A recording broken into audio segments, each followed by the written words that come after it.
I think when we hear EDC, we automatically associate that with cool bits of gear, crazy life hacks, and insane survival equipment. Today, I want to talk about the lesser 007 gear and focus more on the creature comforts and everyday carry items that are important, but less talked about. Welcome back to Elegantly EDC, where I want to explore my minimalist everyday carry personal essentials. I start every day with my timepiece. Although decorative, fitting in with the elegant theme we have on this channel, it's also an exceptionally rugged item in terms of its durability. A Seiko brand 2-tone stainless steel bracelet with diamond markers.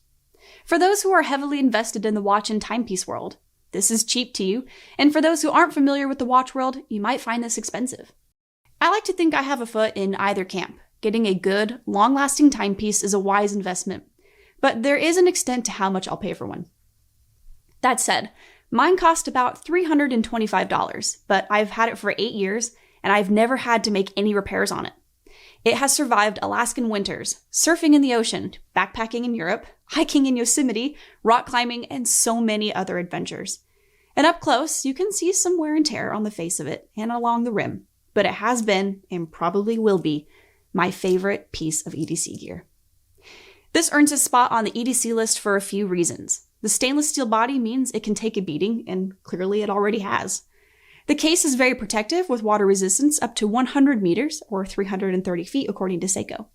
Now, I'm not a diver, so while I haven't personally taken mine to that depth, it has continued to run perfectly despite me climbing around waterfalls or snorkeling in the Pacific. The mother of pearl watch face is solar powered, which means I've never had to wind it up or charge a battery. I don't mind digital watches like Apple Watches. In fact, I own one of those. But I only use it to track my fitness goals when walking. And honestly, the bells and whistles of modern watches make life more convenient at times, something of which my Seiko clearly doesn't have. I like my conveniences, but I despise smartwatches constantly going off with notifications even more.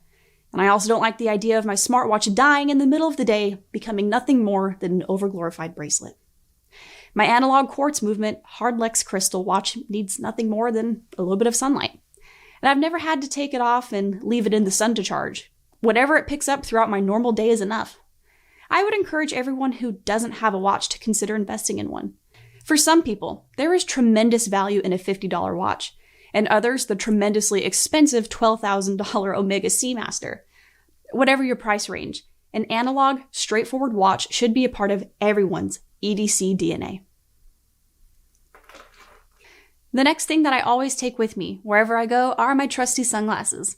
Even when indoors, I use them as a comfortable headband, which is great because most other headbands give me a headache if I wear them for too long. My eyes are ridiculously sensitive to bright light. Even cloudy days can still get me sometimes. So I bring these sunglasses with me literally everywhere.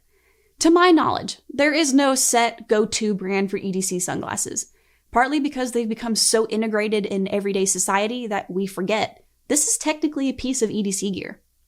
Good brands to consider might be Ray-Ban or Oakley, but those brands can get expensive. Another benefit to the Oakley brand, to its credit, is its leash kit if you like to have a tether on your sunglasses. Now, I bought my sunglasses at Costco a number of years ago for about $40, and I still think that $40 is a bit much for sunglasses. But these have been dropped, launched off my head, you name it, and there has been minimal scratching. I also opted for polarized lenses, which if you haven't experienced the difference between cheap lenses and polarized ones, it is truly life-changing. And if you don't really know what polarized lenses are supposed to do, on top of protecting your eyes from the sun and UV, polarized lenses reduce glare and allow you to see the environment in richer colors with starker contrast between shadows.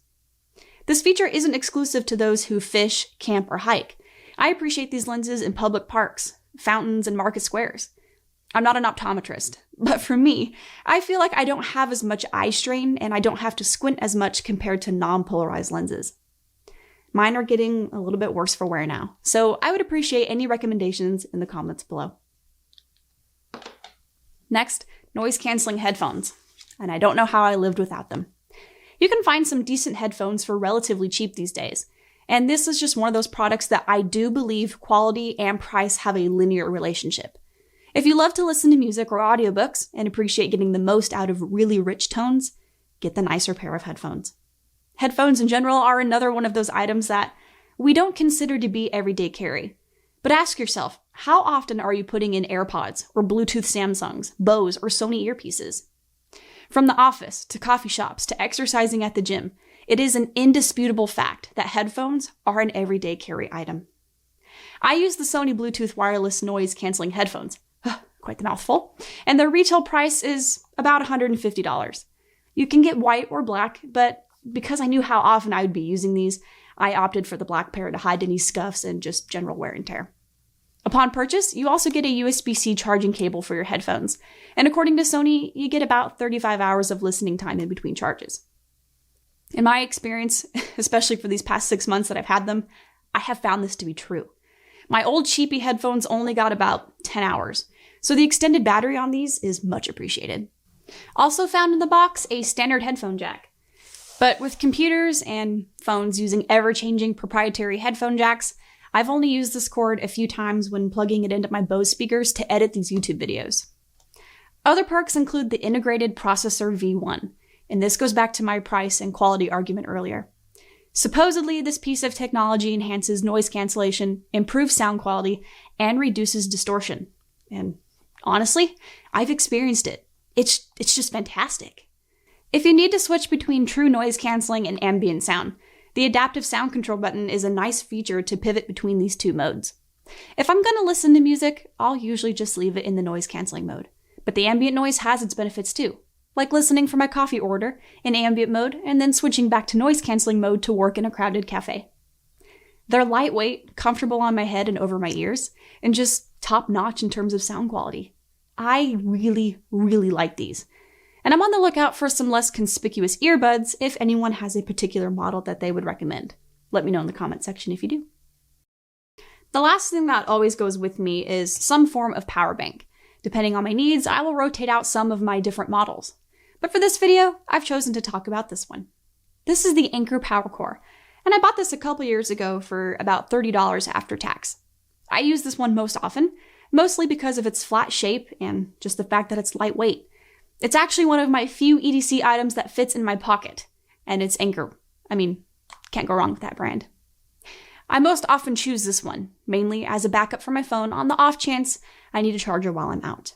I wouldn't bring this one on days that require me to haul my computer around, obviously, but I also choose this one simply because of its simplicity. With one USB slot for output and one micro USB-C for input, just to charge it, this design is straightforward, sleek, and just what you need when you need it. There are 4 LED lights that indicate the battery level, both when using it and charging it, and one power button. Sure, it doesn't have the intuitive display screen and other staple Anker bells and whistles, but when you want something reliable and just unfussy, you choose this power bank. With a battery capacity of 1300 milliamps, Anker claims that this power bank can charge an iPhone 8 just shy of 5 times. And even after years of use, it still holds up to that quality standard. I've carried the Anker Powercore through airports, train stations, road trips, and most importantly, as part of my everyday carry. What are some of your overlooked and underappreciated everyday carry items? I actually debated on talking about some other items that I use like sticky notes, binder clips, and even cash. But let me know what you carry in the comments below. I'd love to hear about it. Thank you for watching.